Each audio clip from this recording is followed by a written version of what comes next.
Assalamualaikum warahmatullahi wabarakatuh. Selamat datang di channel MPD Entertainment.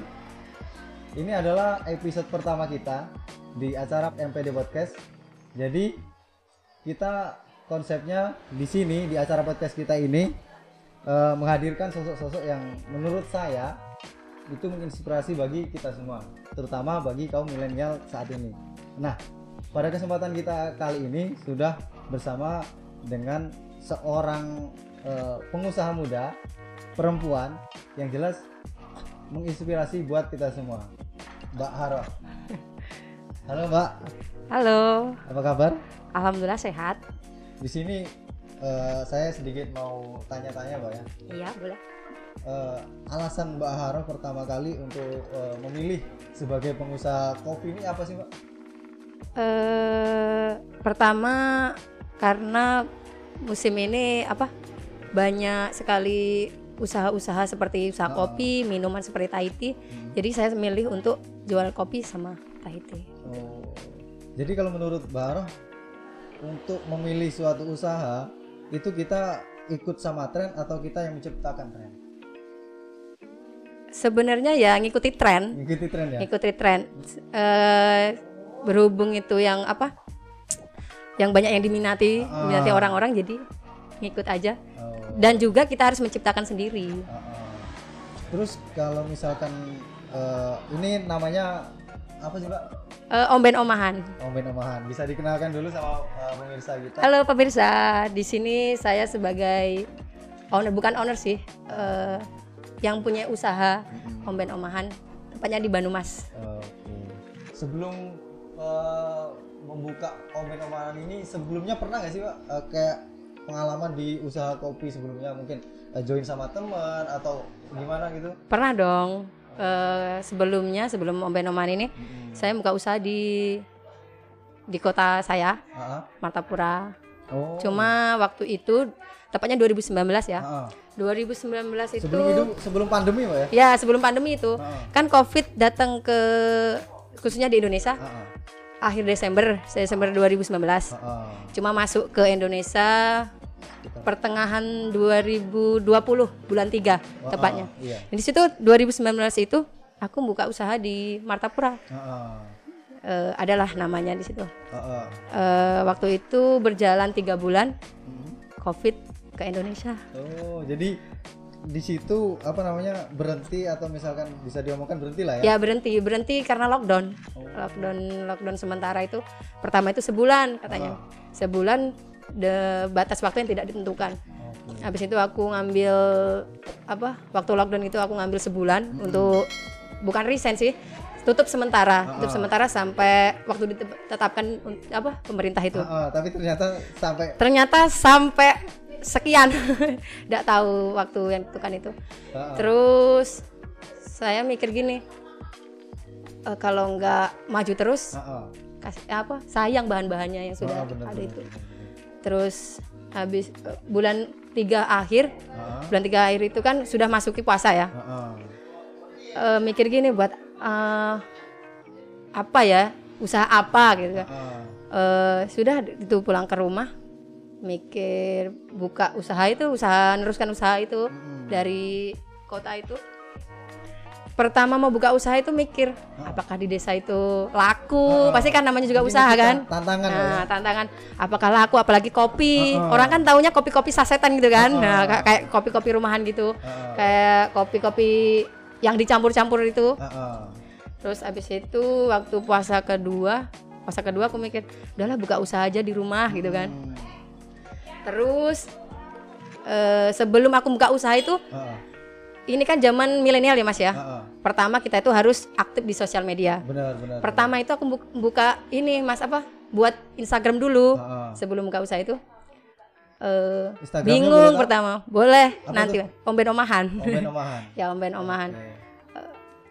Omben Omahan itu maksudnya minuman rumahan Mas. Oh jadi arti Omben Omahan ya minuman yang orang mungkin kita bisa menjumpai di rumah-rumah ya. Soalnya ini kan tempatnya di rumah saya sendiri Mas ya, di Banyumas ini.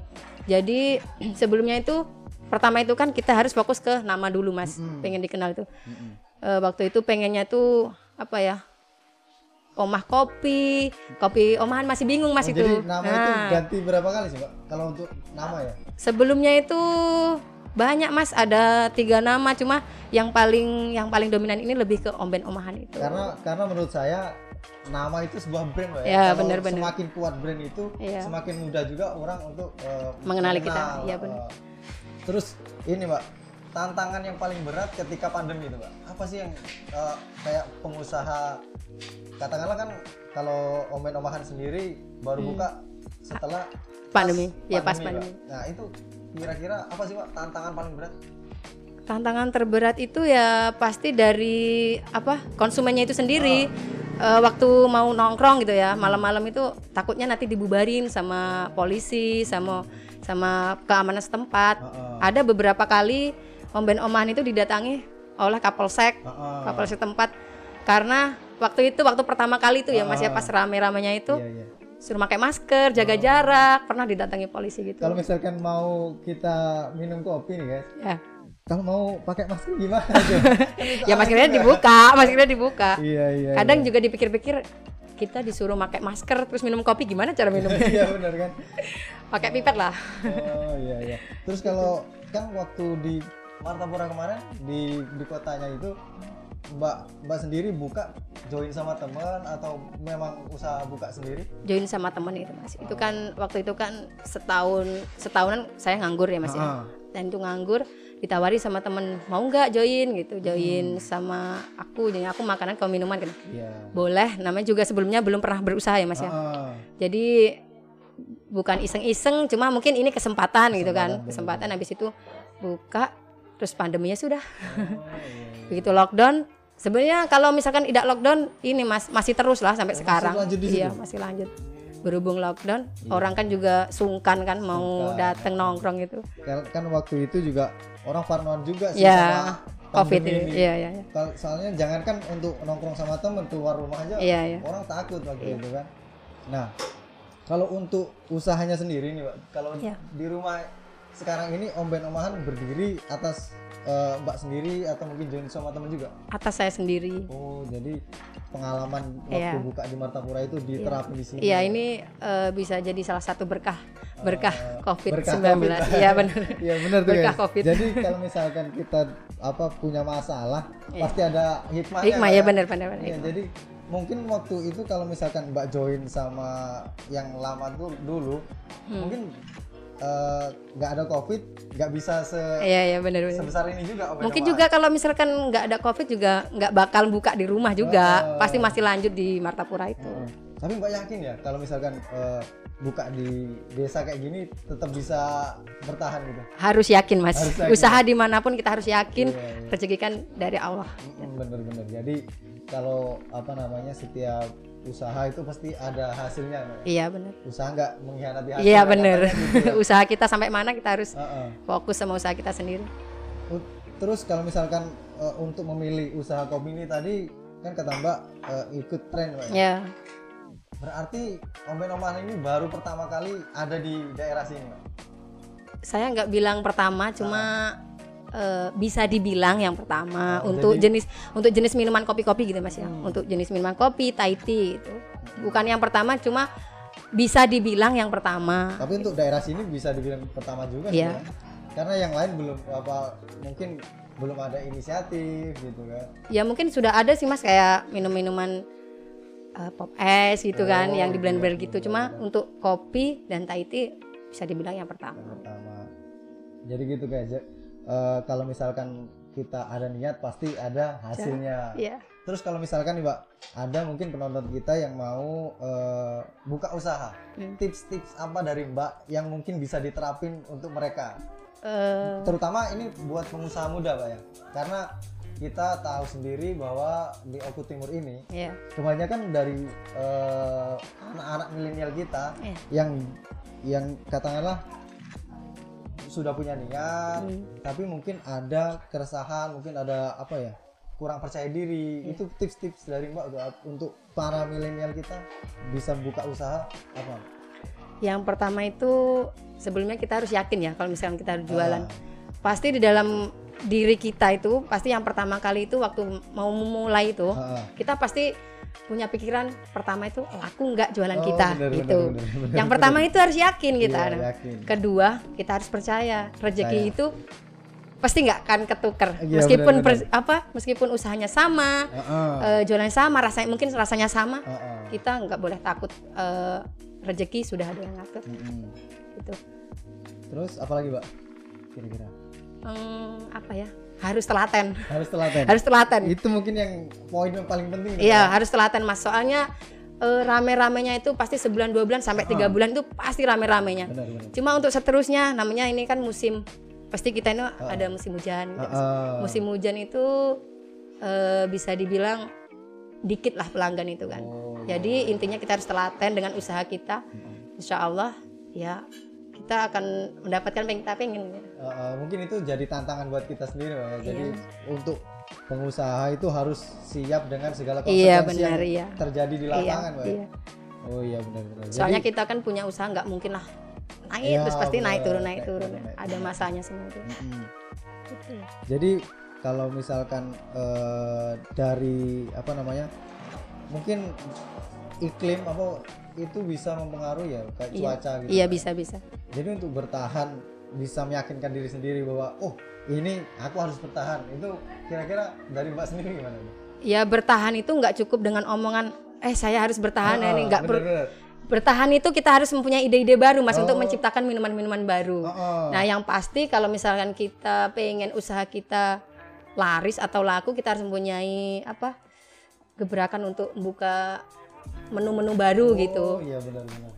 Beda dari tempat yang lain. Nah itu kan orang kan penasaran gimana sih rasanya gitu. Jadi ada terus variasi. Iya harus ada variasi terus Mas untuk meningkatkan usaha kita. Gitu. Mungkin juga itu bisa membuat kayak pelanggan kita itu bisa datang terus, Mbak. Iya. Ternyata hari ini ada menu baru. Iya gitu. benar.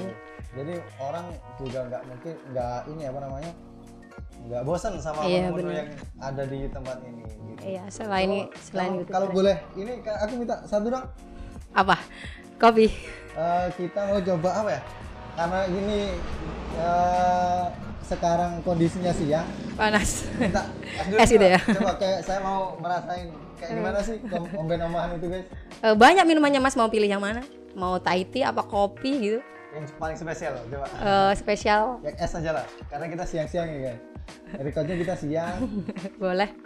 Ini contoh minumannya, Mbak ya. Iya. Coba kita rasain dulu, guys ya. Kayak gimana sih rasanya? Susah juga ya. Loh, bisa gak sih?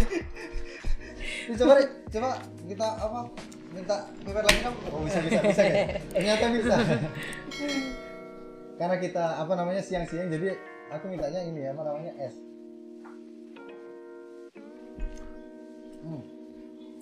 Rasanya manis sih, guys. Kayak buat kali ya. Selain minuman, kira-kira apa Mbak yang dijual di sini? Kopi Mas. Kopi, Kopi, teh teh tapi kami ada 2 jenis Thai tea sama green tea.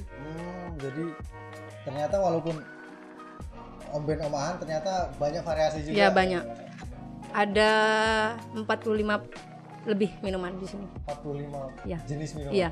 Jadi emang benar-benar sebelum buka kemarin dipersiapkan dengan matang juga ya. Pertama sih cuma beberapa Mas, ada 20 sampai 25 cuma itu kan. Cuma seiring berjalannya waktu nambah menu-menu minuman gitu. Kan aku tadi kenalnya Mbak Harah nih. Ya. Aslinya siapa sih Mbak namanya? Nama lengkapnya Siti Mutahharoh. Cuma kawan kadang manggil Simut gitu. Simut itu singkatan gitu. Tapi terserah mau manggil Mut bisa, Mbak Harah bisa. Bisa. Jadi nggak salah juga sih, tapi mungkin belum belum dikenal secara lengkap. Gitu. Terus Mbak itu besarnya dari lingkungan kayak keluarga pengusaha apa bukannya? Bukan, keluarga ini petani. Cuma ada jiwa-jiwa pedagang sih dari orang tua. Iya, sebelumnya juga pernah dagang Orang gitu di tuanya? pasar. Iya. Jadi emang Ayah ibu. dasarnya sudah ada bibitnya ya? Iya, mungkin ya darah-darah pedagang gitu. Iya. Iya. Ngalir aja kok. Selain minuman ada makanan nggak, Mbak? Ada, cuma enggak makanan berat tapi kayak cemilan, lebih ke cemilan gitu. Oh, jadi mungkin jadi apa namanya?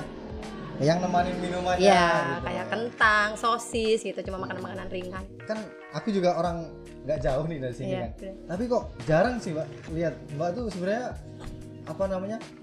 Besarnya di daerah sini apa di luar? Di sini. Di sini ya? Iya, dulu itu pernah sekolah soalnya jauh ya Mas di Beliktang di Pemetung itu. Terus lanjut kuliah di Sukaraja gitu, Pemetung. Jadi tua di sekolahan gitu. Di sekolah. Tua di sekolahan. Soalnya banyak yang nggak tahu. Jadi sekolahnya kan juga nggak di sini. Tapi nggak apa-apa sih guys kalau misalkan tua di sekolahan yang pasti kan hasil akhirnya bukan Iya. ininya kan. Terus aku juga penasaran motivasi Mbak untuk buka usaha ini supaya apa sih Mbak? Kayak apa bantu perekonomian keluarga? Apa emang Mbak sendiri yang pengen aku pengen bisa mandiri gitu? Yang pasti poin penting itu yang penting jangan jadi beban orang tua gitu. Oh, itu paling penting ya. Iya, soalnya sudah mulai dewasa gitu, jadi kalau bisa jangan bebani orang tua lah. Karena ini guys, apa namanya, Mbak Haru ini masih gadis kan. Iya. Kalau misalkan apa namanya, orang sudah punya keluarga mungkin ada ya bisa dikatakan partner hidup lah ya. Iya. Tapi Mbak Haru ini masih gadis tapi sudah berani untuk membuat sebuah usaha gitu kan. Jadi nggak cuman bisa mandiri tapi juga mengangkat perekonomian keluarga, benar Mbak ya? Iya benar. Gitu. Jadi mungkin segitu aja Mbak. Kalau misalkan apa namanya ada waktu mungkin bisa kita Iya obrolin boleh. lagi, Mbak ya. Karena Iya. mungkin Mbaknya ini guys apa namanya sibuk, kita siang-siang datang ke sini untuk record, sedangkan kafenya ini lagi buka juga gitu. Ya udah, terima kasih Mbak ya. Iya. Ya udah. Assalamualaikum warahmatullahi wabarakatuh. Waalaikumsalam.